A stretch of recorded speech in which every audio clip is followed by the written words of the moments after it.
and welcome to episode 64 of Random Encounter, the RPG fan podcast. I'm your host, Robert Steinman, Pale Robbie on the boards. Hey, everybody, it's E3 pre-show. It's the pre-show for E3, so this is kind of before the start of all the conferences, all the craziness, all the game announcements, and the hey, we are here to talk about some of the stuff that's gone down this week. And I just want to start before I introduce the rest of the crew. I want to start because we had a breaking news story today. All right, we ready? The Final Fantasy Versus 13 Perfume has been delayed. No. No one cares. No, it's because they're porting it to another console, the human body, so the most users can experience it. You too can smell like Bishonen. We have fun. We have fun here. So I figure we'll start off talking about the games that we're most excited for. I kind of asked everybody to bring an RPG and then a non-RPG that we're all excited for. Get a little bit of the conference talk going. We're going to have lots and lots of news stories from John because there's been all sorts of craziness. It kind of feels like the big surprises of E3 are happening earlier and earlier this year, and then we're going to make our predictions. So let me introduce the rest of the crew. We have on the news train, the editor and master of the website.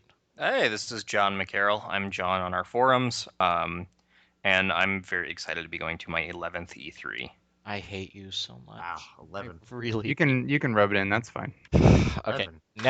next year I am going. I'm not getting married again, hopefully, so I can go. I'm gonna enjoy this. Yeah, you say that now, but Well, what sucks is I really could have gone this year because my wedding isn't until the 21st. So I was like, oh yeah, I could have gone. And Jackie's all like, yeah, you definitely could have gone. But last year when we talked about this, she was like, no. She says that now, but if you had gone, she'd be like, I can't believe you're leaving this close to the wedding. Exactly. No, next year I will. That's a trap. I know. Oh yeah.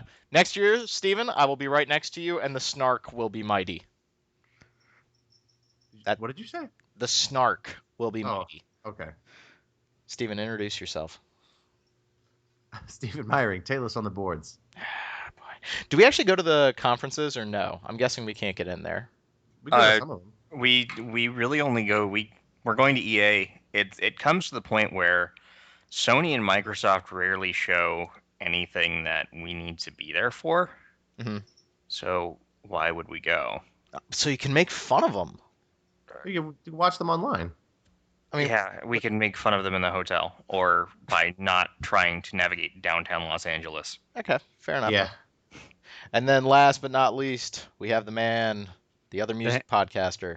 the hamburger. The Eric Heemsbergen, Embryon on the boards. What's up? Doc Hamburger. It's like in Symphony of the Night. It's like Dark Metamorphosis, but it's Doc Hamburger. Oh, that takes me back. Good times. All right, Derek. I'm going to put you on the spot. You ready? Yeah, what's up? What you want to talk about? I want you to give me an RPG that you're super excited for, and then another game that you're super excited for at this year's E3. I'm super excited for Final Fantasy Versus 13, the perfume, and Final Fantasy Versus 13, the cologne. I already made the joke, so it's not nearly as funny. I know. Well, okay, so RPG I'm probably most looking forward to. I'm not going to surprise you guys with my Falcom fanness, but I'm really excited to see East Memories of Celceta being published by Exceed. I love the East series, and I've actually been replaying East 7. I downloaded it on my Vita, and I've been playing through it sort of just to like, I doubt I'll beat it again, but just enjoying it and enjoying the fast-paced combat and all that, trying to... basically, I wanted to like play it for a while so that I could really appreciate the differences that are in East Memories of Celceta. So I will probably be making a beeline for their booth, and luckily John and I have an appointment with them, so I will be sure to ask all the questions, and that's pretty exciting. Yeah. Cool. So East. I also want to see Lightning Returns, but I know you said only one. Well, and Lightning Returns isn't an RPG. It's like an Assassin's Creed game. She's running up ladders and jumping, God forbid. Yeah, you can't jump in an RPG. No, it's true. You can jump in ease. No, you can't. That's. Yeah, you Well, can. yeah, you can. I'm just being facetious. I'm not trying to throw a bomb, but I'm just asking: is this a remake of an Ys game, or is this a brand new Ys game? It is. It's a remake of Ys 4, which came. Ys 4 has kind of a weird long history. There are actually two versions of it that were made back on the Super Famicom, and neither one was actually created by Falcom. They were both licensed out to different developers. I want to say Sunsoft and somebody else. I forget. I could be completely off there, but one was called East. The Dawn of East, and one was called East 4 Mask of the Sun. Go ahead, John. East, the Dawn of East was Hudson Soft, and East Mask of the Sun was Tonkin House. Yeah, it was some weird. Oh, I love their games. Yeah, they're almost as good as Honkin' House. But anyway, But I think Don't bring like, that crap so- on my show, gentlemen. so yeah, the last it's, 5 or 6 Ys games have all been remakes though, but they're not like Yeah, one-to-one remakes. They're like totally different games that just Yeah. have the same story. that's like saying, that Devil May Cry DMC is a remake of the original Devil May Cry. Yeah. Yeah, They- the Memories of Celceta is like a similar idea. Like it's in the same area that the original 2 games took place in, but this one is actually developed by Falcom for the first time, so it's like quote unquote canon now, and it's sort of like it's really good for people who haven't played like all of us in North America, just because it's like you start off the game and Adol has amnesia basically, so it serves as like a Go on. Does he go on adventures with Dogi? No, Dogi's not in this. Oh, I That's think actually sort of unfortunate.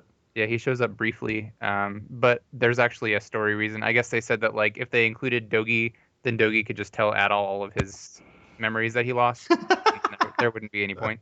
That So makes sense. he adventures with new folk, and so it's pretty much just like it's basically a brand new game. And everything about it is it's like a retooled version of East 7. So it's got like the party system instead of, because in all the East games, or most of the East games, you had like either 3 swords or 3 elemental jewels or whatever, so that you had like a triangle of attacks to use, like blunt, slashing, piercing for weapons, or like fire, wind, water for your magic, whatever. So in this, the party system takes the place of that, like it did in East 7. So like Adol uses swords, so he does slash damage, and then there's another guy that like punches, and is it Dogi? no, it's not Dogi. I like Dogi. I like I- Dogi too. Yeah, Dogi's cool. He's blue. Hi, Dogi. Well, his hair is. You're my favorite customer. Yeah, but yeah, Dogi's awesome. Oh my god, did you make a Don't I do did. that. Don't do that on No. did. Don't make a room reference You on must be this kidding, aren't you? Oh god. We can make the room references all day. She's lying too. So anyway, East, Memories of Celceta, new game, Vita. Looking forward to it. I will be writing about it. I'm glad that we're seeing kind of more Vita games this year. Like we've got Ys, we've got the remake of Ragnarok Odyssey, we've got there's a bunch of other stuff. Phantasy Star Yeah, Online 2 is unfortunately not at the show, but There's. It seems like they might have delayed- Game. I think they might have delayed Phantasy Star because they just announced whatever episode 2. I'm guessing they're waiting till they have like a substantial amount of stuff to release here. well, they got Maruru Plus, Dragon's Crown, the Final Fantasy 10 and 10-2 remake, Valhalla Knights 3 Ys. Like there's gonna be good stuff. Yeah, I'm really excited actually. I was sitting last night. I was like, wow, there's a lot of stuff coming to Vita finally. Yep. Yeah.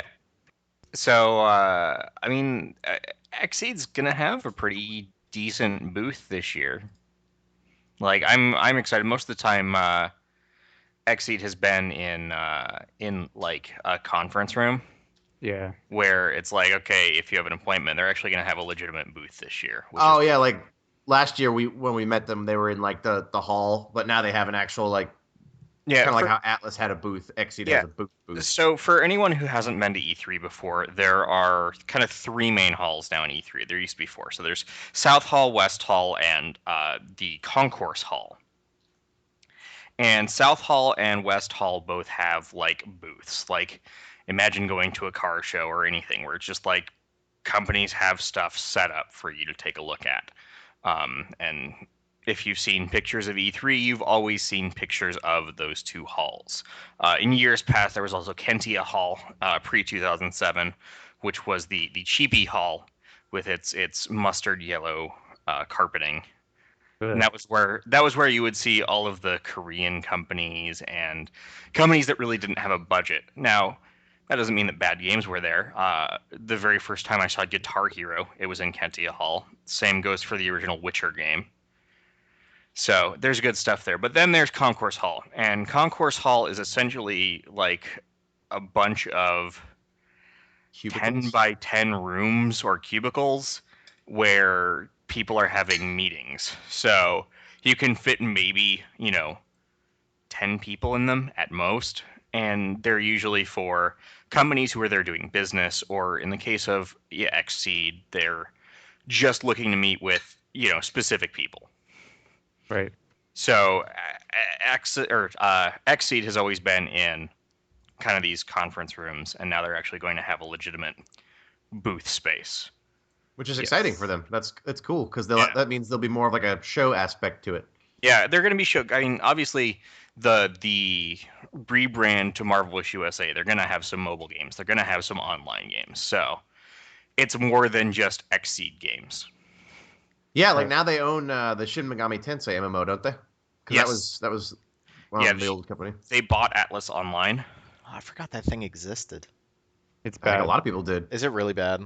Yes. Oh boy. It's it's a mid 2000s free to play RPG from Japan. What would you expect?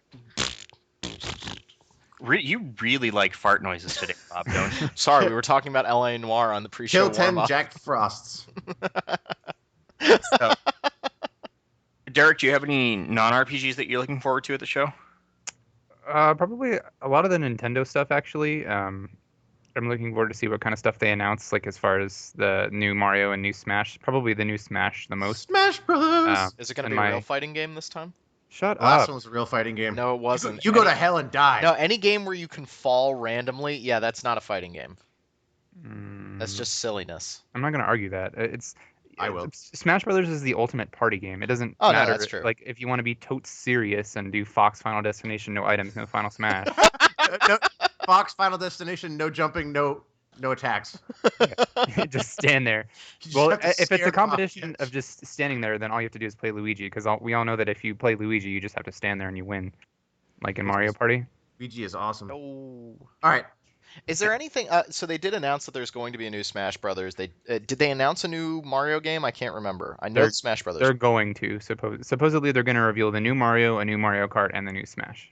And the new retro game, but Is it wrong that my biggest hope out of Nintendo is like a 3DS Metroid side scroller? That'd be pretty awesome. That's my. I know I'm not going to get it, but man, no, you might though. Look at they're making what is it? Link to Yeah. the Past 2, and that's a top-down controller D-pad controlled Zelda. So why couldn't you get a 2.5D side view Metroid, I'm That's gonna I'm gonna plug your Rhythm Encounter here really quick because I was doing some research in the Boss Music episode that we're going to be recording later on today, ladies and gentlemen.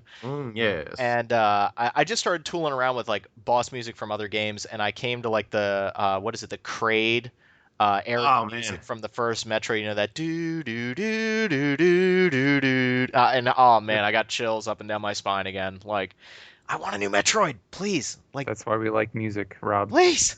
It invigorates the senses. Oh boy. Oh, speaking of things I'm excited about, none of you guys are getting Animal Crossing, are you? No, Tom. Well, you don't have a knows- 3DS. You don't matter. I don't want to hear Tom it. Nookos. John, I don't care. John, Steven. No. I've never really been big on those. All right, well, I guess we're not friends anymore. Yeah. Look, if I can't do the whole life sim thing, like I have a Yeah. hard time with that too. I didn't even like it in Shenmue when they were like, "All right, go work in the factory." I'm like, I don't know. I'm Something a about hard-working man. Animal No, Crossing look, is special, hey. though. but no, Shenmue is special because you can drive the forklift. Well, yeah. If you could drive a forklift in Animal Crossing, it'd be the game of the year forever. You gotta love there were rumors about Shenmue 3 getting announced at I E3. don't- I'm like, oh, for God's sake. Like I don't like if working in real life.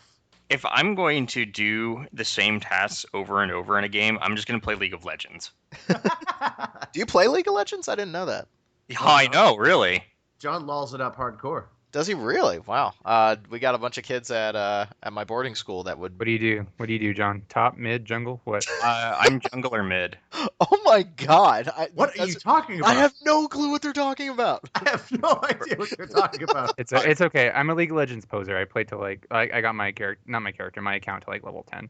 The only MOBA I ever played was when it was a Warcraft 3 mod called Defense of the Ancients. Oh, Dota 2's out. I've got some keys. Yeah, I- yeah. Yeah, you I know. already gave me You one. sent- You gave me you two, sent me actually. like 100 of them. I've never even installed it. It's because Uh, Valve was like, you want codes? Have more codes. Yeah, Valve was like, oh, hey, here is 8 codes for you to give to your friends every 2 weeks. And I'm like, they all have it already. They have 8 codes. Just be like, I don't have that many friends. So Derek is excited for more E's and some Nintendo games, and now I would like to know what John is excited for. Ooh, so what's funny is we posted our E3, like, what are we excited for list? And then I realized that the game I'm most excited for, I didn't put in that feature. Whoops. Whoops. I was wondering why you put Tales of Xillia in over like some other stuff. Well, I'm very excited for Tales of Xillia, but Yeah, me too. I'm a little surprised. I'm probably most excited for Obsidian's South Park game, The Stick of Truth. I am right there with you, John. I am very curious about that game. You know, everybody that's played it too, like GI did a like a preview of it or whatever. Everyone that's played it says it's like it plays really well. Like the combat feels just like Mario RPG, and it's like super customizable. And I mean, it looks like an episode of the show. I don't see how it can fail unless it has like the worst level design of all time. You just damned Obsidian right there. Well, Well done, Stephen. It's a different style of game than Obsidian usually makes. I mean, it seems like it's going to be kind of a JRPG styled game. Yeah, that's what's interesting about it. It really does feel like South Park Mario RPG. Yeah, which I mean, I'm stoked for it. I think that they're going to do a fine job. I really like all of Obsidian's games. I mean, I liked Alpha Protocol a lot, even though not a lot of people seem to. I still own that. I still need to play that, but I don't know if my rage can take it. I really don't know. But it has a lot of really good ideas. Like I finally sat down and played it, and it's clunky and the controls are kind of awful, but the game is it's well worth it. I'm right there with you, John. The South Park game had me intrigued from the very start. I like the idea of doing a traditional role-playing game, but doing it like with the South Park guys actually writing it. I mean, the trailers have been hilarious, and I don't know if they can maintain that for, however long this RPG is. Well, my guess is that this is not going to be a particularly long game. I'm with it. Yeah. I think that we're going to see like a 25-hour RPG, which is probably a good length for this type of content. Even that long, I would expect it to be shorter than that. Yeah, I mean, 25 is still pretty good. And if you think about it, Rob, when you said you don't know if they can carry it through an entire thing, they've carried that show for, what is it, 18 seasons now? Yeah, but let's keep, I don't mean to turn this into a South Park podcast, but as I tell my students, like, there's always there's one, maybe two good episodes of South Park every season that are like hysterical, knock you down, like totally hysterically funny, and then there's a lot of filler, like the Funny Bot episode, where you're just really. I don't watch it enough, but I mean, you have to think though, you're going to have gameplay in this too, so it's not like, I don't know, it seems like they're going in the right direction with it. Look, as long as I get to fight against some stupid Mongolians, I'm okay. I would really like it if there's a boss fight with Cartman riding Cthulhu. There's got to be a Pokemon slay me. So, and I want somebody to have a summon where they can summon the Let's Fighting Love people. They could get to the point where all they could do is throwback content to the show, and it would be great. But they're going to do lots of original stuff too. Yeah, that's what I'm hoping for. It's kind of where the two Zeboyd games, what was it, Breath of Death and Cthulhu Saves the World. I really liked both of them, but Breath of Death I didn't find nearly as funny because it was a lot of references, whereas Cthulhu Saves the World actually kind of did things with the Cthulhu mythos, and it was funnier from like a dialogue standpoint. It wasn't just doing, the Family Guy jokes. Yeah. Right. Yeah, well, that's like that game I just reviewed, 8-Bit Adventures. It's the same problem. Like, if you just take a bunch of quotes from bad Final Fantasy translations and put them in your game, that's not funny on its own. You spoony bard.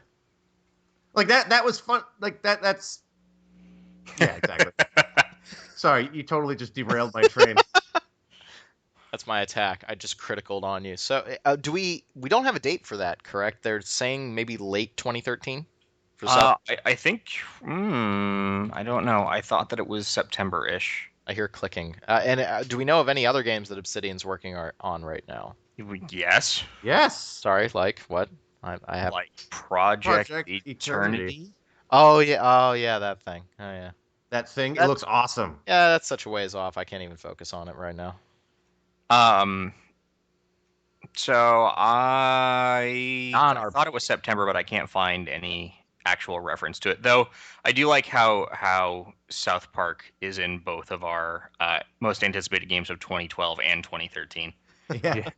Did we didn't get to see it last year, did we? Or did you get to look at it? No, it wasn't at the show.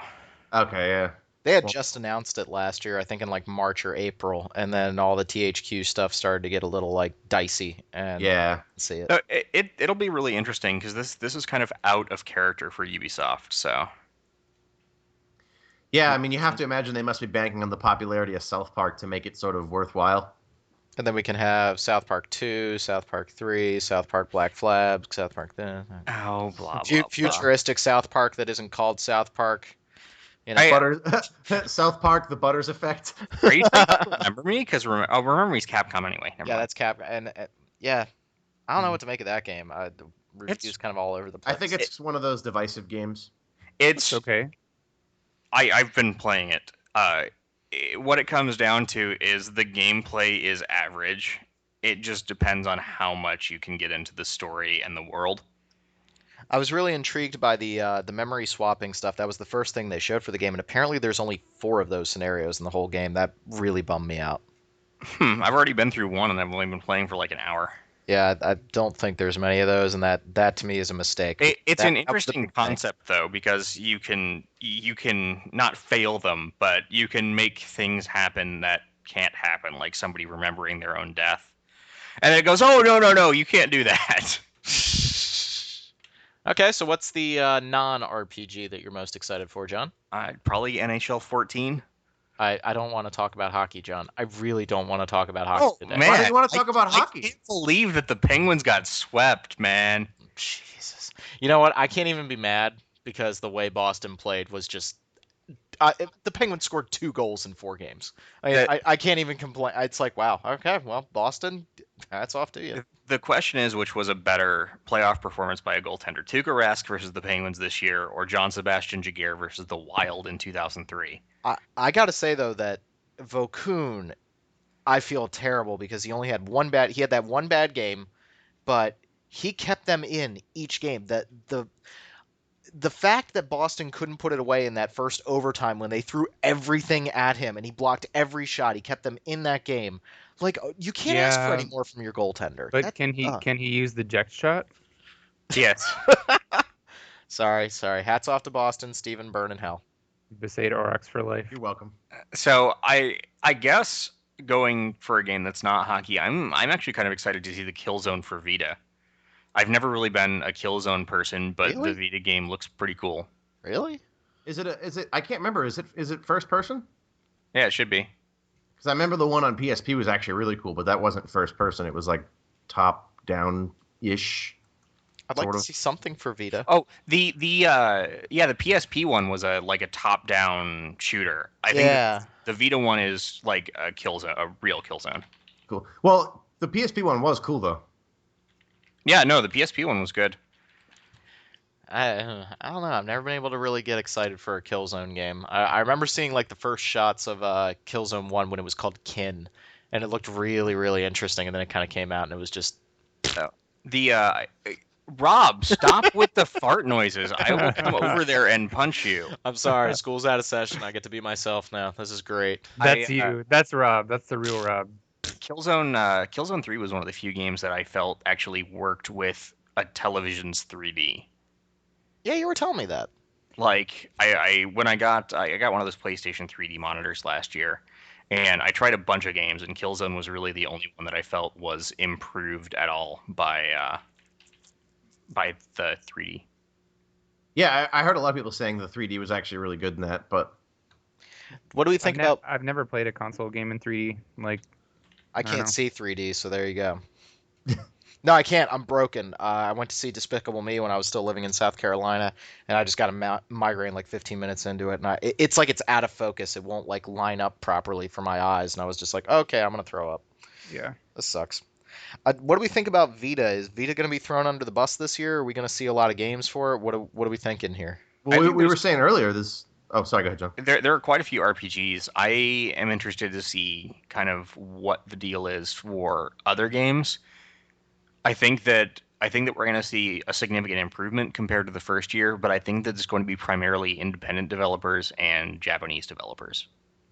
Well, there was a little news story today, a little news nugget that apparently From Software is working on something called Destiny of Spirits, and it's going to be on PlayStation 4 and Vita. And if you read that description, It's pretty much described as a spiritual successor to Demon Souls, to which I said, wasn't that called Dark Souls? But apparently this is the one that's owned by Sony, because that's why Dark Souls was called Dark Souls, because Sony owns Demon Souls. in the trademark, they make mention of the word Nexus, which for any Demon Souls fans, that should perk your ears up a little bit. And we know that the original director of Demon Souls and Dark Souls is working on something at From Software. I'm a little... I'm very... I don't know how to feel about this news. I'm excited. We don't even know what it is yet. Hopefully we see something at E3. Maybe we might have to wait until Tokyo Game Show, but there is part of me that doesn't want that type of game to become the yearly Call of Duty or whatever. I really don't want to see that. So I'm a little nervous. Think of it this way, though. It sounds to me like if they're aiming to put it on Vita, the setup of Demon Souls would work better on Vita because the levels aren't, it's not one massive connected area. It would be better suited, or so they think, to like a portable platform. Yeah, we're doing a lot of... We barely know anything yet, so let's not speculate too much. I know I'm guilty of that too, Steven. So I don't know. Sorry, as it turns out, on this show we like Dark Souls related stuff. The last thing that I'm excited before we move on to Steven or Rob is I would really like to see what EA is doing with the Star Wars property, but I don't think that we're going to see anything this year. Agreed. I don't think we'll hear a peep. I would absolutely flip if they did a KOTOR 3. I have a feeling that that's absolutely in the cards. Well, we just got KOTOR on iPad, which I wanted to ask, has anybody played it? Because I recall that I tried to play KOTOR on PC, and that is not... If you didn't like it on PC, experience. You're not going to like it on iPad. Well, it's such a shame, because I can see the brilliance there, but it's just not a nice game to play on PC. It just feels very half-assed, which is a shame. Play the second one. The second one's got a better control scheme. Okay. Well, yeah, the second one I think is better overall. I think we're going to see a KOTOR 3 announced next year. Speaking of EA, I don't think anyone's going to bring it up, but how much of Dragon Age 3 do we see this year? Apparently, it's only at the press conference. Huh. Well, that means it's far away then. Oh, no, that might mean that it's like March of next year, which is about... Yeah. That's about where it would land based on their average development cycle for an RPG. Are we going to see Skyrim Dragon Age, or are we going to see Dragon Age Dragon Age? I think I based on what I've seen, it seems like they're going to have a more open aspect to it, but not Skyrim sized. Cool. All right, so Steven, you ready? What do you got? What are you excited about? So on the little feature we did, I wrote about Dark Souls 2 and Shin Megami because everybody's looking forward to those, and that's boring because everybody wants that. Having watched the trailer and being a giant fan of Tales of the Abyss already, Tales of Excelia looks awesome, and I am very excited to try that out. I mean, I know it's been out in Japan for 2 years. I've seen tons of gameplay from it, so I already know it's the kind of game I'm going to like. The sequel's already out in Japan. Yeah, the sequel's out, which has a cool final boss song, and both of them are very well regarded. Like, Excelia 1 has like a 39 from Famitsu, and it's the best-selling Tales game ever. So can we not say Excelia? Let's have this argument right now. So I'm gonna call it Excelia because that sounds cool. It bugs me so much that Xillia in English should be pronounced Zilia. Yep. But the phonetic Japanese on the box is Ekushiria or Exilia, and that bugs me so much. It bugs me too. It drives me crazy. It's okay, guys. It's okay. It's not okay. No, it's okay. I think we're... So what do we call it? I'm calling it Zilia. Wait, what? I'm sorry. Derek drowned you out. What are you calling it, John? Zilia. I'm calling it the same thing Derek is. Zilia. Okay, Zilia. And I'm going to call it Excelia because the idea of driving people insane is sort of entertaining to me. Oh, well, Can I call it Killia? Sure. It's better than Exilia, where there's clearly no E in front of it. Nice. Okay. So we like old games that were released in 2011, apparently. Okay. All right. Well, but that's how, sometimes localization works, is the game's been out for a while. Yeah, and I mean, this isn't like a half-assed sort of budget project. This is like something that still looks good now. Yeah. There's that, and then there's... It looks really pretty. I'm sure you guys saw. We just posted a trailer. The latest trailer just came up like yesterday. So Yeah, and it was just Wishes of Hope awesome. trailer. It looks really, really good. The music and everything's good too. They definitely over dramatized it in the trailer though, because Tales games are never that dark, but the trailer was still awesome. Should I get it? Yes, if you're gonna get This any is the one Tales I game, should do. get this one. Yeah, don't get this over Graces for sure. Like I think Graces is a great game, but we've said before, you're gonna get like 2 hours in and you're gonna be like, what is this friendship as magic crap? No, I like the combat system in Graces a Yeah. whole lot. Yeah, it's awesome. I'm not debating that Like, at all. You may not enjoy the story, Rob, because it's an anime plotline, but the characterization is generally very good. The skits are funny, and the combat is usually awesome. Mm-hmm. Jackie made me watch My Little Pony: Friendship is Magic, Oh. and I am All right, moving on. I am not a brony. Yes, I'm just move throwing it that move out it there. on. Not a Moving- brony. We don't need to talk about it. Love you, Mike. But no. I'm hoping that with Xillia and with Symphonia Remaster, we will see, hopefully, Hearts R come to North America. I Yeah. hope. I've been playing. Actually, I picked up an import copy of Tales of Hearts Which version did you get? CG because it was way cheaper than the anime version. Yeah. And I would. And isn't the only difference the cutscenes? Yeah, pretty much. Yeah, like it was like a $60 difference. Yeah, like the anime one looks a lot nicer, but it's cutscenes, so really, Yeah, it's not worth the extra money. And the game is cool. Yeah, I'm excited to see it. Obviously, I have a very tenuous grasp of the Japanese language, but the battle system is quite good. Okay. Which it kind of is a theme for Tales. Yeah, the gameplay wise, Rob, I think you would absolutely enjoy many of the Tales games. You may not get into the story, but a lot of people play them strictly for the skits and the fights. I think that Rob needs to get a 3DS at this point because I think Abyss is probably the story that he would most like. Yeah. Yeah, And that's- if he can tolerate Luke, then yeah. I'm so conflicted on whether to get a Vita or a 3DS because if I get a Vita, I get Tactics Ogre. Okay, put them both on your wedding registry. I tried. I don't think he's allowed to. What? That's BS. I agree. No, dude. I agree. She was all like, "No. You got to put like cookware and stuff on there and No, kitchen aid. don't like. I appreciate a good set Call of it pots a and wedding pans as much as the next guy, but come on. Call it a wedding relationship aid. Oh God! Please feel free to contribute to the Robert W. Steinman Vita Fund. Let's not put this into stupid gender roles. Like, whatever. No. I do all the cooking at my apartment. Yeah, good for you. What a man. I do all the cooking in my apartment. You don't. you want me. you live alone, Steven. I told her when we first started dating, she was cooking for me, and I felt really guilty about it. And I was like, I can cook for you. She looked at me like, well, what would you cook? And I looked at her like, well, when I was in grad school, I used to cook chicken and eat it over to the sink. She was like, oh, okay, never mind then. Okay, Steven. What's wrong with that? That's what you do in grad school, man. It saves a plate, dude. All right, Steven, what's the non-RPG that you're most excited for? So Capcom has a mystery game, and I want it to be Mega Man, and if it is, I'm excited for that. But otherwise, I'm really excited for Lords of Shadow 2 because they're sort of incorporating. First of all, it's part of the game takes place in the modern era. Yeah, and the you're end play- of the Lords of Shadow 1, which was like, "What?"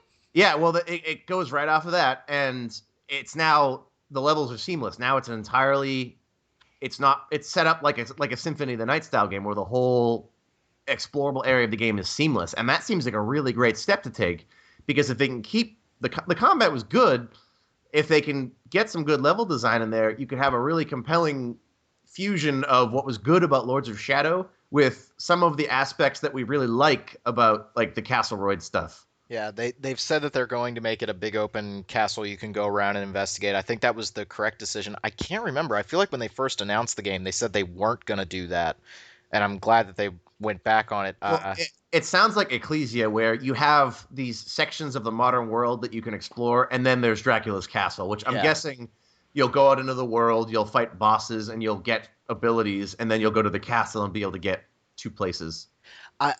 I really like what you said about the level design because I agree with you. I thought Lords of Shadow had a really cool combat system. It's very strategic. And it was beautiful too. I love the light and dark mechanic. It really, like, when you were in a boss fight, you never got to a point where you're like, oh man, I'm screwed. I have no health and there's no way for me to get it, because you would use the light power to regain health, and that it incentivized you to play strategically. In a lot of ways, that combat system felt far more strategic than typical action games.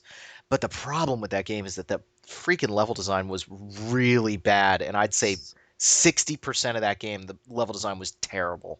I wouldn't say 60% of it, but there were a lot of levels that just were kind of like, go into this room, a bunch of bad guys, beat them up. All right, go to the next room, bunch of bad guys, beat them up. But then there were some cool levels too. So I think I have to imagine there were flashes of brilliance. When you first got to the vampire's castle in that game, that I was like, holy crap, here we go. This is 3D Castlevania. And plot-wise, they really nailed it. Like, I know people are upset that it's so different, but I thought the plot was cool.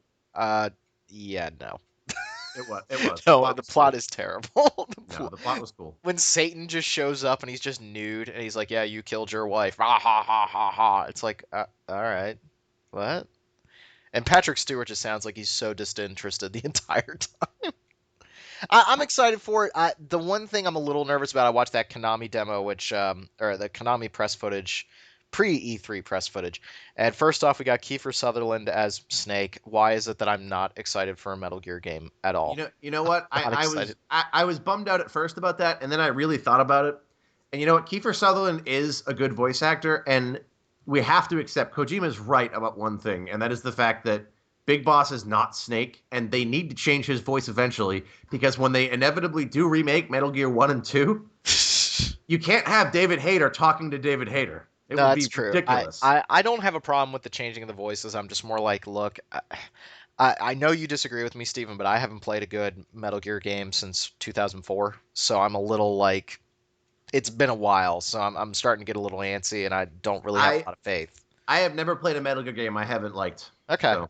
but then to go on with what I was saying, the Lords of Shadow 2 video, the one thing that had me real nervous is for a second there, you got to look at their platforming.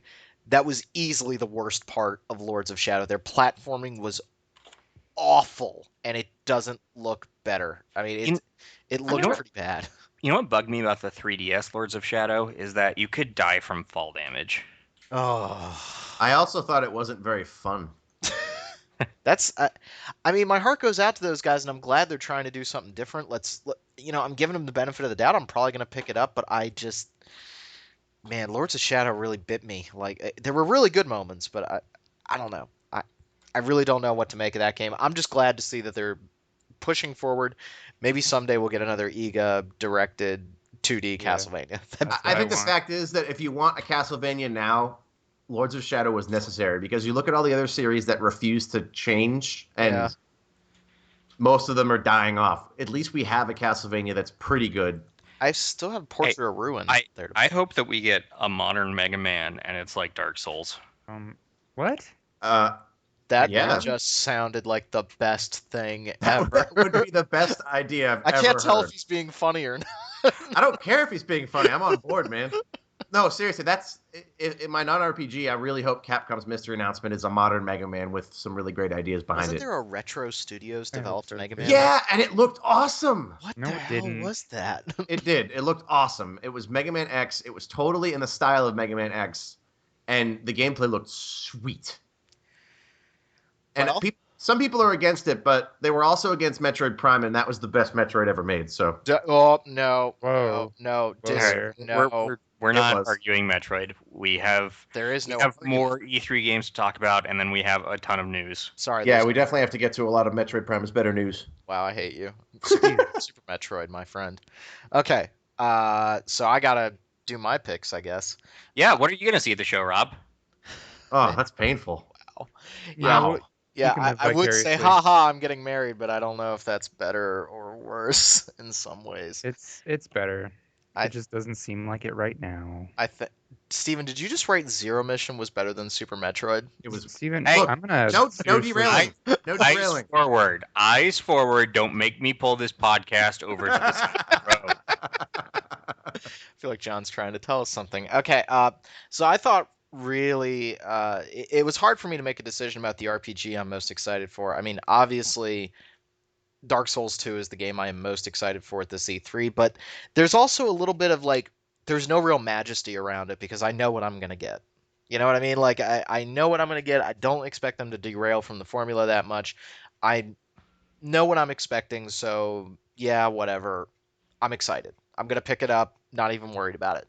But there's something about E3 where I really like when they say the whole like, and we're gonna show you this thing, and you're like, what the hell is it? What the hell? And for the first few minutes, you're like, what am I looking at? What am I looking at here? This looks crazy. The game I am most excited to see, and I don't think we're gonna see it at E3, but I really hope the RPG. The RPG I'm most excited to see is the new game from the Xenoblade guys. I doubt that will be there. And that breaks my heart. I think you're right. I think we're going to see it at TGS, but I really want to see what those guys are cooking up. I think even TGS is too soon because TGS is only 3 months from now. Well, a man can dream, can he? No. Oh, okay. Never mind. That's the game that's the RPG I'm most excited for because even though I'm a little nervous because that first reveal footage made it look like they're maybe doing a Monster Hunter thing with it, I still want to try it. I'm excited. That might make me get a Wii U. So we'll see. Sonic Lost World, baby. Yeah, Sonic Lost World. Actually, have you seen that stuff? We don't need to derail, I guess, but Sonic Lost World actually looks really cool. Supersonic Galaxy. I take my back. That's exactly what I'm looking forward to. That isn't an RPG. Sonic Lost World. Supersonic Galaxy. Yeah. Let's see. In terms of non-RPGs, I went back and forth on this one too. I'm obviously super excited to see The Evil Within, which is the new Shinji Mikami directed horror title. Yeah. Like, please, God, let that be good. Please. My dad tells me, he goes, "You're going to E3, right?" I'm like, "Yeah." He's like, "Get me a demo of the Evil Within." I'm like, "It doesn't work that way, Dad." I'm really pissed that like a lot of people were complaining online, like, well, it's really slow and it's kind of a survival horror title, and I'm like, Yep. yeah. It'll be interesting to see. Bethesda does all or nothing booking every year because they just show everything. So in my waiting for the Elder Scrolls Online demo, I will be getting to see that, and it will be interesting to see how good it is.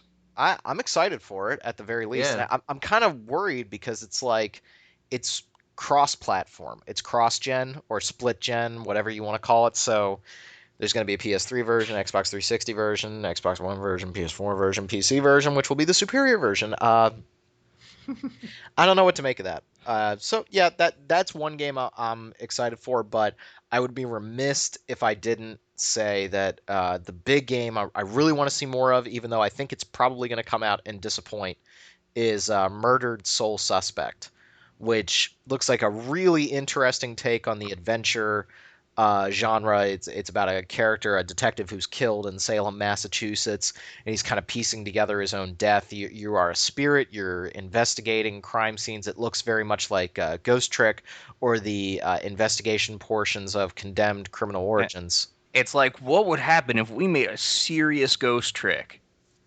And I am okay with that. It'll be interesting to see that one. We're gonna check it out at the show, see if it's adventure game enough to fall under our coverage. Yeah, they're kind of cagey about the action sections. Apparently, the freaking Dementors come out, and you have to like stealth around them or something. No, that's what they even said. They were like, "Oh yeah, they're like the Dementors." Okay, but that's just I think what I want, and maybe that game's going to turn out to suck. It's very hard to tell, but like I'm just happy that they're showing something at these pre-E3 press conferences and shows that isn't a shooter. And I'm True. like, Yep. this is something that looks really cool, and I think it's getting a good amount of buzz. Like the gaming press is kind of like, oh, here's something a little different, and that's good. We need more of that in the industry right now. Yeah. So, Murdered Soul Suspect, that's a game I am looking forward to, and maybe we'll cover it. We got to see how adventure-y it is. So, Okay, you guys want to talk about lots of news? John, can you explain, before we get into too much news, what the hell is going on with Microsoft right now? My brain melted the other day. It's pretty much where if they're your 10 best friends can share in your game. After you've been friends for 30 days. No, that's a different thing. Oh, God. You can You give can't your make this up. game to one person once. That game can only be gifted once. And that can be given or sold or whatever to one person who has been your friend for at least 30 days. So it kind of prevents eBay sales. There's apparently what's funny is everyone says, "Oh, this is going to totally ruin GameStop." GameStop is going to be just fine because Microsoft has said this is their trade-in program is going to be with supported retailers, which means that it's going to screw over indie shops, not GameStop. Because GameStop is going to buy into whatever it is that Microsoft is doing, and will have their program for, oh yes, you can trade this game in here. We're going to scan the disc into our system. Okay, Microsoft has taken away your ability to play this game. You know how Sony wins this console war? Even though I don't think it's going to happen, I think they're going to do the exact same thing. Is if Sony comes out and says, "We ain't doing that." I mean, Easy. that's what they said in February. So Yeah, like what they said in February, they said we're putting it up to the publisher. So it sounds like in terms of purchasing games secondhand, it's going to be the same. The question is whether or not they are going to put the types of the digital lock on things where this registers to your account and it's a little more Steam-like in how it operates. And I say that very loosely. what's interesting is they already have that a little bit with PS3 games. With the any of the cross-buy games for Vita, it actually looks at the serial of the disc when it does cross-buy. So And I think there you're getting to the consumer when you're getting a cross-buy title, that's okay then because you're getting a game on the Vita and you're getting a game on the PS3, and I think that's consumer friendly. well, yeah, no, I'm just saying that Yeah. that technology already exists.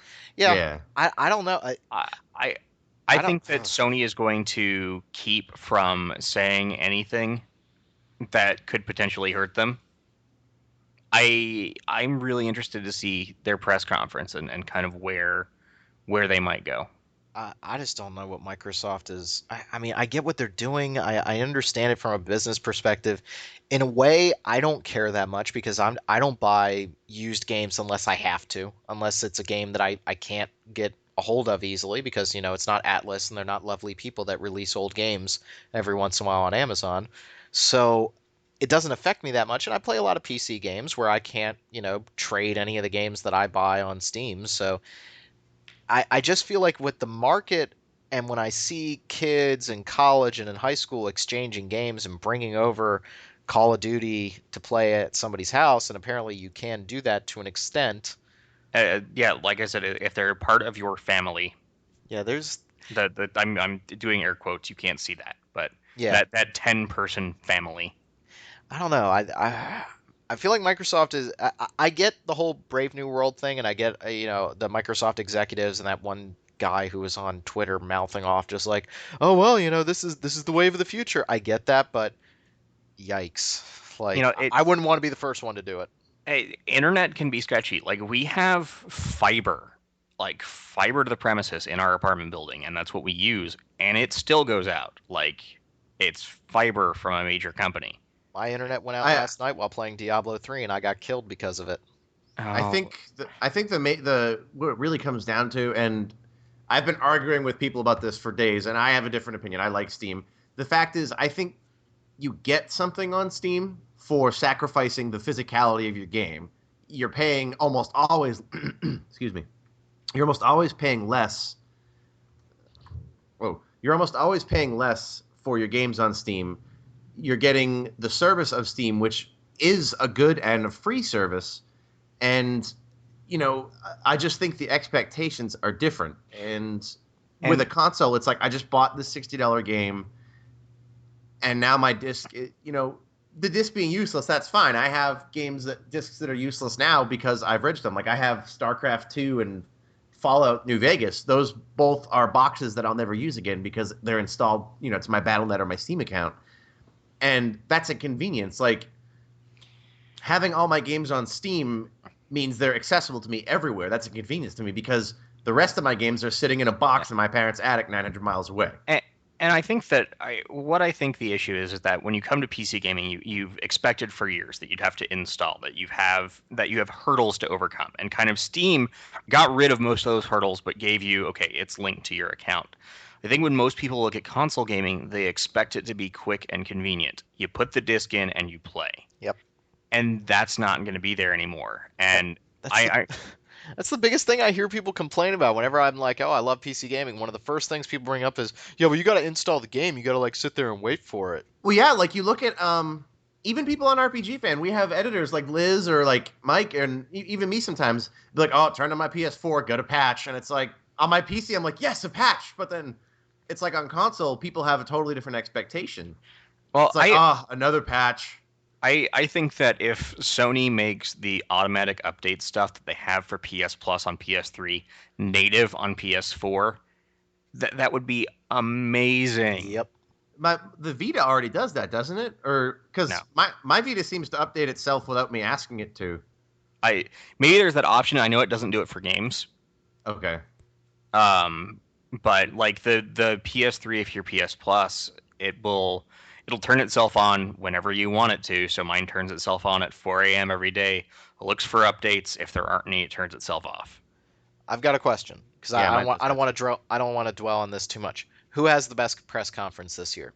No one cares. No, I care. I love this stuff. Well, not Nintendo because they're not. Actually, I think they may actually have the best presentation because the way they're doing it is genius. People keep saying, "Oh, they're losing public exposure," but they're going to do a Nintendo Direct that everybody can watch on YouTube. And if you're interested in video games and the type of person that is playing a Nintendo game, you're going to be on YouTube at some point and see, oh, hey, Nintendo's showing off their games. And then they're going to have the demos in Best Buys, and they're going to be playable there. I think Nintendo's going to spend less money than the other two and get a better reception because they're just going to show a ton of games. People are going to get to see those games, play those games at their leisure, and it's going to cost nobody anything. I agree. I think they're going to, quote unquote, win if anybody's going to win. Cool. So let's move on to news. Maruru Plus is coming to Vita on September 3rd. Oh, they're announcing it this time. Hey. Yeah, they announced it. I got a press release about it. Maybe I wonder if they went to send out their press release and they were like, first person. Oh man, we got to get one of that John guy. It was a very popular editor. Like that guy hammered us last time. Yeah. Well, yeah. Well, that should be cool. That has an extra ending that kind of ties the whole trilogy together a little bit better. So that's neat. More stuff. Tales of Xillia, not Exilia. Exilia. Tales of Xillia is going to have a limited edition. Now, keep note that this is exclusive from the collector's edition. It's for people who pre-order. Essentially, it's all the stuff from the collector's edition except for the statue, and that's going to be a free upgrade for pre-orders. Cool. I don't need a statue. I got too much crap everywhere. Aren't the booklet and the CD are different, aren't they? No, they confirmed the other day it's the same stuff. So if you want the slightly better package, you get the collector's edition. If you want just the book and the stuff, you get the regular edition. Gotcha. And I did see that the costumes come with both now. Oh, thank God. Yeah. Costumes are a big thing in Tales because they're not like DLC. Well, they used to not be DLC, and they look cool. Yeah, they're like throwbacks to old games. So it's like people. Yeah, like you can. And in Grace, does it change the battle music? Like when you equip the costumes, you got the battle music from Tales of Destiny 2. So it's a cool throwback. Okay. People that buy Tales games want that. So yeah. Okay. Dragon's Crown is going to have DLC, and it's going to be free for the first month. You're going to be able to change the normal announcer to be the narration of any of the 6 characters in the game. So if you want the Amazon the Dwarf, the Elf, or whatever, you can change that. It'll be free for the first month after the game is out. So even if you don't own it, but you plan to buy it, just go download it. I would like to review that, John. Just throwing that out there. And also, I find it interesting that that's getting a lot of talk right now. And also the re-release of 2 Dungeons & Dragons side-scrolling beat-em-ups by Capcom. Actually, I am just about to review those. Oh, really? Cool. I've never played them, and I didn't know that they were like I just saw D&D. Yeah, that sounds cool, and then I didn't realize they're actually the classic like arcade beat 'em ups. So Looking forward to Yep. trying those. Yeah, between that and Diablo 3 on consoles, I'm probably going to need marriage counseling with Jackie. So this is We're not awesome. at that news story yet. Sorry. But if you, Uh, oh god, we're gonna break. so this one kind of came out of left field. Star Wars: Knights of the Old Republic is now on iPad. Yeah, didn't they released it like the day after they announced it? Yeah, it was like, hey, this is a game, and I'm like, oh, that is a game. And they were like, "You can own this game right And- now." It made me feel really old when I did, because I went to grab the review that I wrote for the old Xbox version, Oh boy. and I wrote it a decade ago. Wow, is KOTOR really 10 years old? Yeah. Yep. I was still Wow. in high school, dude. So was I. Actually, Uh, I think I might have been in middle school. How is the iPad version? I haven't played it. Jaeger likes it. I've heard it controls well in combat. It's just the movement is like you click your character and kind of drag them where you want them to go. I've heard it's not optimal, but it's also not, it's playable. Cool. More mobile stuff. Final Oh. Fantasy. I'm sorry, I was getting excited. I thought you were going to announce a new Deus Ex. That's later actually. Which is also a mobile game, but Oh. Final Fantasy IV is now available on Android. And your toaster and and your electric shaver. What isn't Final Fantasy IV available on? at Is this it weird point? that Final Fantasy IV is the one they pick? I would expect 6 to be on everything under the sun. 6 is so much better? I agree. I really agree. I confess I've never been a big fan of 4. Like I've beaten it, I enjoyed it. It's got cool music.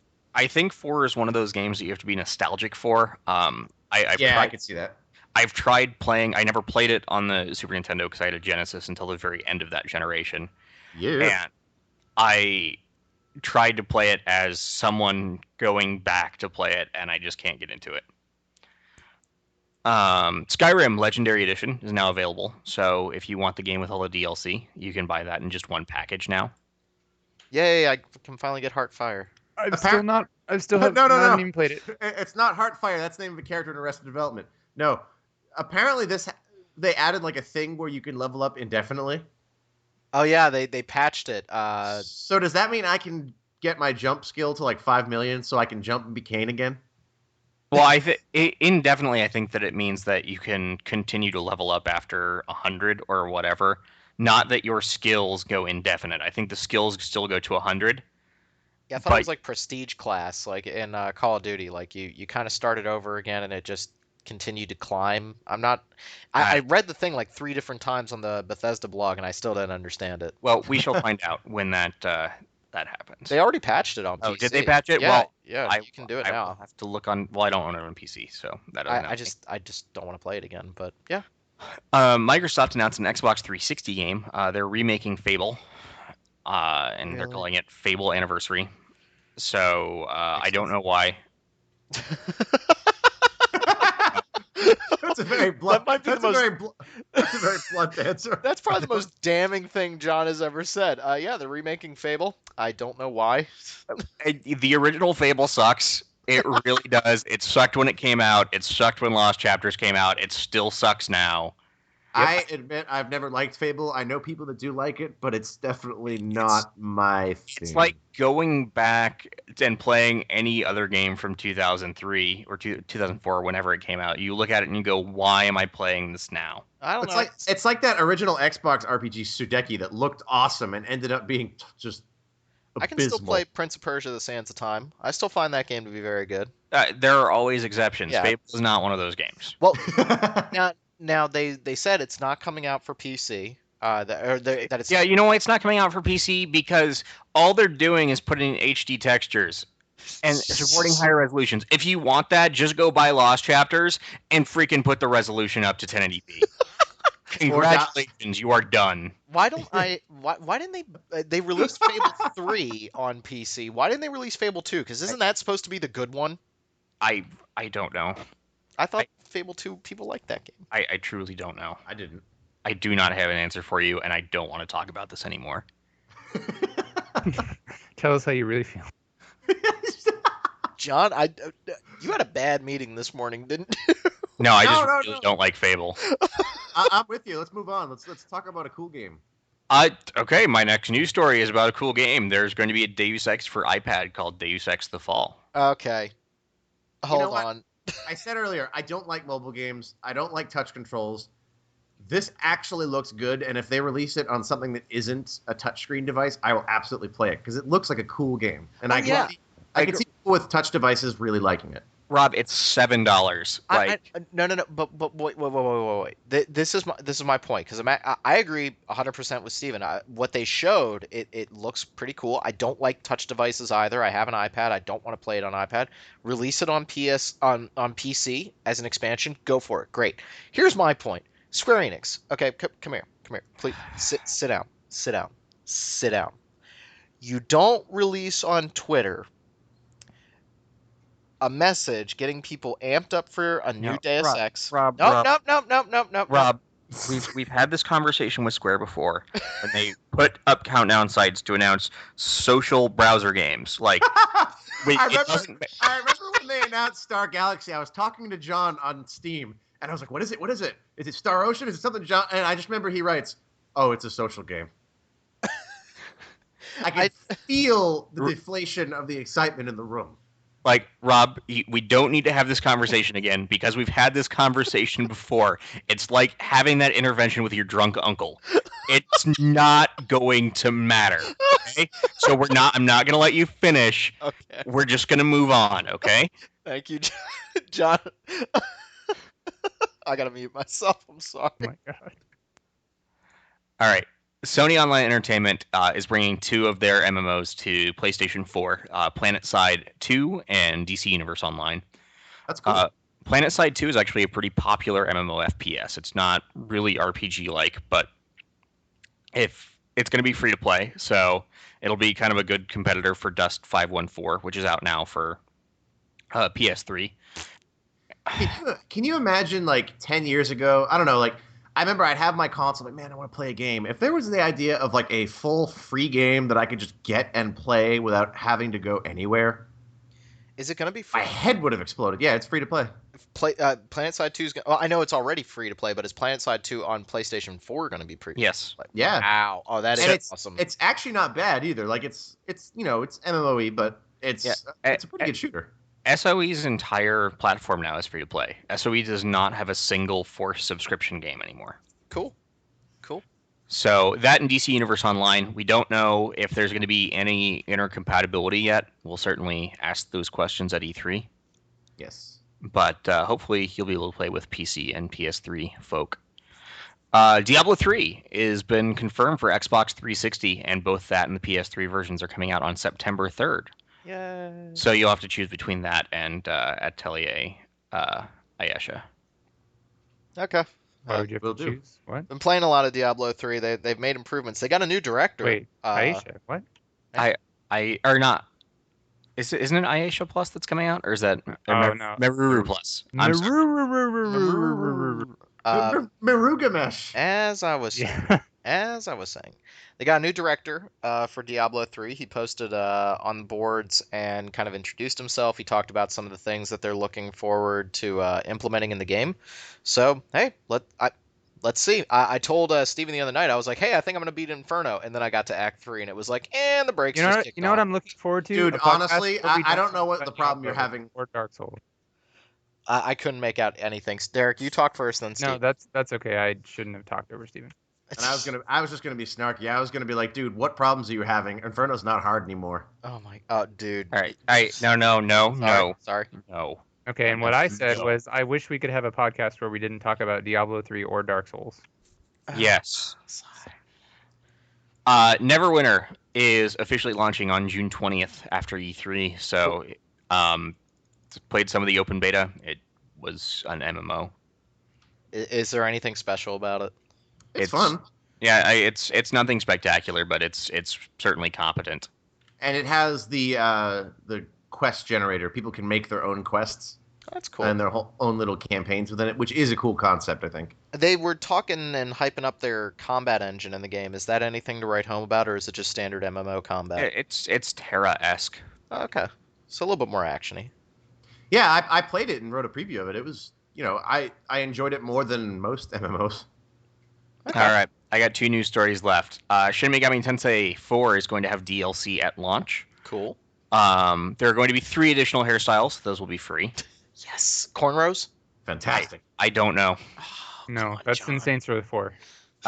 There's going to be the Platinum Surcoat set, which will give you a small stat boost early on, and it's going to be $1 unless you buy it in the first month, when it will be free. And there's also going to be a $2 map pack, which will give you additional experience and gives enemies and a collectible demon that's exclusive to the pack. Please But the demon is just a palette swap of another demon, so before we start declaring Atlas to be the destroyers of the universe for adding DLC, none of this stuff is significant enough to impact the game. It's just for those that want, cosmetic Little perks extras. and speed up stuff. Yeah, the coat looks kind of cool. I mean, it's free if you buy it at launch. So for those that want Mr. Steinman to play Shin Megami Tensei 4, please make your checks payable to Robert W. Steinman. I'm sorry. No, we're not letting Rob talk. Can I put my wedding registry on the site? No, we're not letting Rob. yes. Rob, Put it didn't you on just site. get done saying you're getting like $1 million raise? No. Go buy a not- 3DS. All right.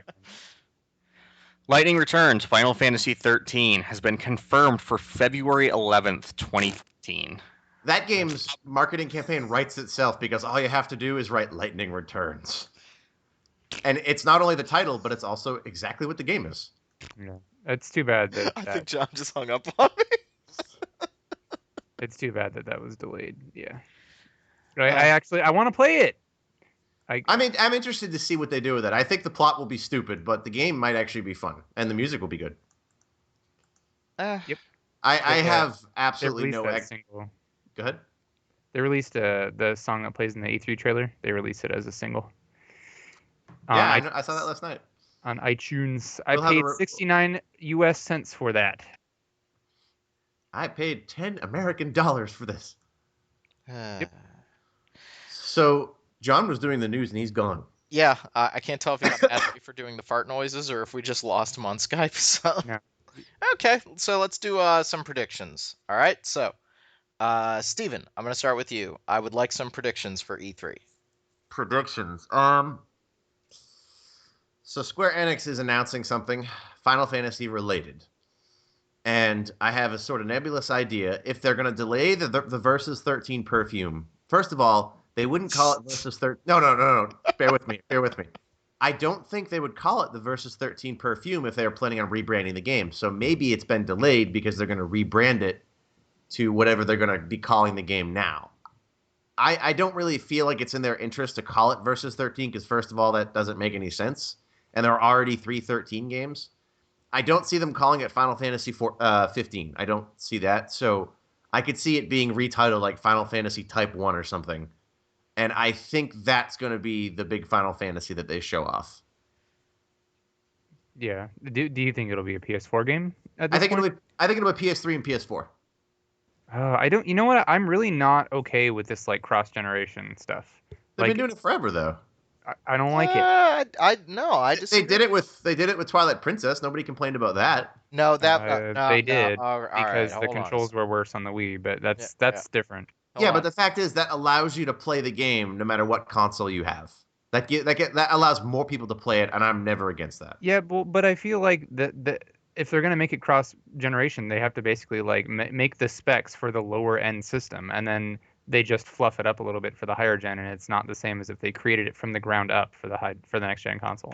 Well, let's be honest. This game has been in development for 1,000 years. It was never made with the PS4 in mind. Yeah, I mean, I guess in this case, go ahead. I don't know. I think I've said before I thought that Final Fantasy Versus 13 was going to become 15, but part of me kind of thinks that at this point you just release Final Fantasy Versus 13 on the PlayStation 3 and Final Fantasy 15 is on the PlayStation 4. I mean, the Agnes Philosophy video looked so different. from Oh Versus yeah, 13. that's right. I forgot about that. No, my prediction is that they announce an actual new Final Fantasy with that engine, and it's medieval looking. That'd be cool. I don't I think know. they really, I really think they need to take a step back from the high tech stuff. Like, Yeah, that's not doing them any favors. yeah, well, I mean, like, there's nothing inherently wrong with that. It's just like that's been what they've been doing for a while. Like the entire 13 cycle has been like, super high tech, futuristic. And I know that 12 has gotten like the 12's reception has like gone up and down ever since its release. I think it's kind of at the pinnacle right now. Everybody's like, you know what? 12 was awesome. So I think that if they looked at that, they'd be like, well, maybe a medieval setting would be a So little bit better. how about a new full-blown Ivalice game Oh my in god. the Luminous engine Be still my beating heart. with fixed combat and just madness? That'd be And you awesome. can explore everywhere that you've ever been in Ivalice. And Hitoshi Sakimoto shows up Oh my with god. like Nobuo Uematsu and Masashi Hamauzu and Naoshi Mizuta, and they all do it's like the greatest return to form Final Fantasy will ever see. Yeah, you know that ain't gonna happen, right? It would be pretty cool though. Well, I really am looking forward to that, and I know I didn't put that as my most anticipated thing, but just because I have no idea what it's going to be, so I'm not going to get my hopes up and then have them dashed. But I think I'm really excited to see Square Enix's reveal. I can't wait to see what they do with that. I want I want to be excited. I really honestly feel like it's not going to be like 13. It's not going to be like the 13 saga. It's going to be a completely different direction. And I know that Square Enix has been screwing up a lot, but I think they still have the potential to do good things. Like, obviously, their cinematic prowess is still pretty much unrivaled by anybody but Blizzard. So I'm not saying that's going to make a good game, but like just based on Agni's philosophy, it's going to look great. I just hope that they can make the game fun to play. Yeah, I pretty much agree. I think the middle schooler in all of us wants Square to come back and be awesome again. I do. I It's really just, do. you know what? Square Enix has become the new Sonic the Hedgehog series because wow. we all remember how much we loved Sonic, and we all see a new one. We're like, oh my god, this one could be it. And then it comes out, and we're like, ugh. See, I've already reached the Sonic level of like I'm not paying attention anymore. Yeah, but I'll be the honest. last two Sonic games have been considerably better, and the next one looks even better than those two. Like, they added the ability to control your speed. I don't know.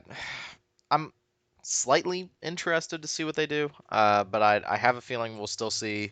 I don't know. I'm still holding out hope for Versus 13, but I think they're so different, so radically different in terms of tone between those two things that they've shown. I don't even know if you can call Agni's Philosophy a game yet, but I could see it being we're gonna get a new FF15 or whatever they call it with the Luminous engine, and then Versus 13 as the current gen. This is what's coming out soon. Final Fantasy.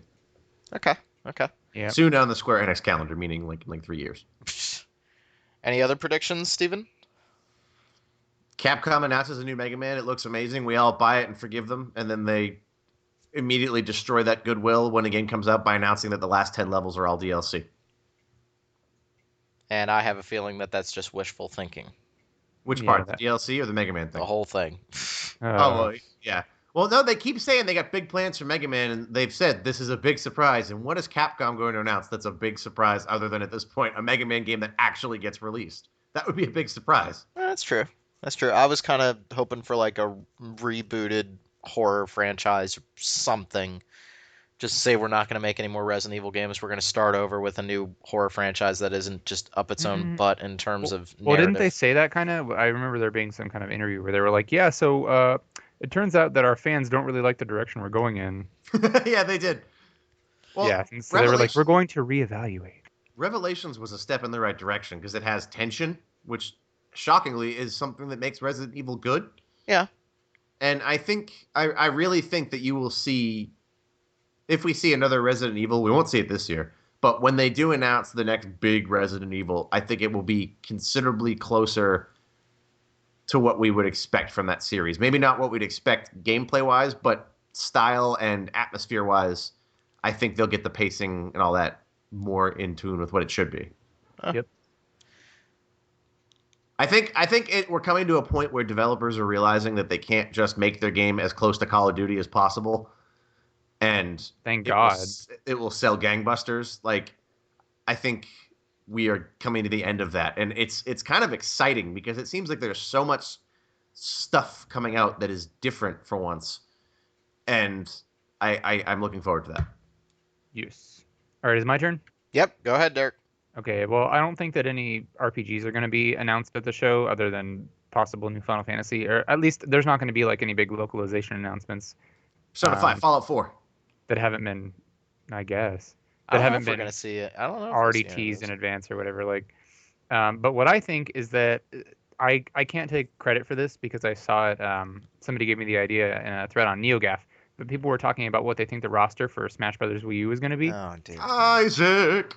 And I totally think that Shulk from Xenoblade is going to be a character. And I think I would be amazed and happy and overjoyed if he was a character and there was a Xenoblade stage like Gar Plains or something. Oh my god. And his final smash was the Monado Buster. Monado Buster. Monado. Monado Buster. Buster. I don't know. I've been playing that game, and Well- I don't see the hate. That game is awesome. Which Yeah, one? Xenoblade. Okay, I'm I like- thought, I'm I like- thought you meant Brawl. I was like, no, Brawl sucks. No, Brawl is amazing, but we're not talking about that. Yeah, I don't want to talk about that, but No, seriously. Like I'm like 35 hours into Xenoblade, and I don't understand any of the negativity because that game fixes everything that's wrong with most JRPGs. It does stretch out a little bit. I mean, it's lengthy, yeah, I can see that. It's But- still a great game, and if you love it, then there's just more and more of it. yeah, and I think Yeah. a reason why because I thought about it, and one of the reasons why I think that Shulk, or I guess any Xenoblade character might be in Smash Bros. Wii U, is because it would be an incredibly good tie-in to Project X if Project X does share any links with Xenogear or Xenoblade. It would be a really good way to get people hyped up, like how in Melee they had characters from Fire Emblem like before the series was even popular here. And they attributed a lot of the popularity of the series to people playing as Roy and Marth. Yeah. Oh yeah, absolutely. That's why we got the one in Game Boy. Yeah, so I think that would be an incredibly good move for them to help promote the new Project X. Well, it's like that joke that when Brawl came out, everyone was like, "What's the best Sonic game in the last 10 years?" Smash Brothers Brawl. Any Sonic other Colors is good? Okay. any other good predictions, Derek? Not really. Axis is announcing 1 or 2 games at the show. I'm really hoping one of those is Time Travelers, the level 5 like graphic adventure kind of game. Has a I good don't know if you- soundtrack. Yeah, it has a really good soundtrack. So since lately they've been doing all the graphic adventures and otames and stuff. I hope that that's one of the games they announce. That would be cool. That's it. That's all I got. I hope they announce Zero Escape 3, and they're all like, "Check it out, guys! It'll be out in 2 months." Yeah, no. That'd be nice. You haven't even played the second one yet. Hmm. You got to get on that. I know. My predictions. I think to start out before RPGs, I think the new game from Respawn Entertainment goes over like a lead balloon. I really do. I don't even know who that is. They're the guys that made the original Call of Duty Modern Warfare. They left. They broke off. They made Respawn Entertainment. Hey, Derek, let me know if you've heard of this kind of game before. They're making a sci-fi, massively multiplayer shooter on a next-generation console. And get this, it's people versus big robots. Yeah. Mhm.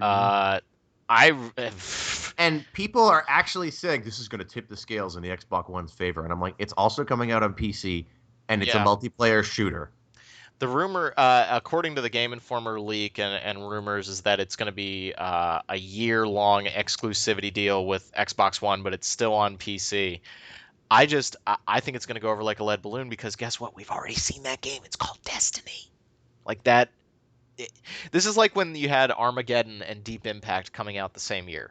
Yeah, but Armageddon was, wait a minute. They were both really bad. Yeah, exact. Well, But one of them was at least funny. but what I'm saying is that like these games are so close, and I think the other problem is that Destiny has the Bungie name behind it. Bungie made Halo. They are a known quantity. This is the reason why not a lot of people were that. I mean, some people were down on Halo 4 because they knew Bungie wasn't making it. Yeah, but I've heard people say it was the best Halo game since Halo 2. No, true, but like I don't think a lot of people give a crap about the former Infinity Ward guys leaving and making their own studio. I don't think that's as out there in the public as they seem to think. And if you're going to put that game up against Call of Duty and Destiny, I think you're going to get trampled. Yeah, I don't think it's going to be the silver bullet they think it is. No, and I think Microsoft just spent a lot of money on something that nobody's. I don't think these MMOs these MMO shooters on consoles are a proven thing. I think that this is Annoyed Gamer on Game Trailers. He was talking about how if you like PlanetSide, guess what? You've already been playing that on PC for years.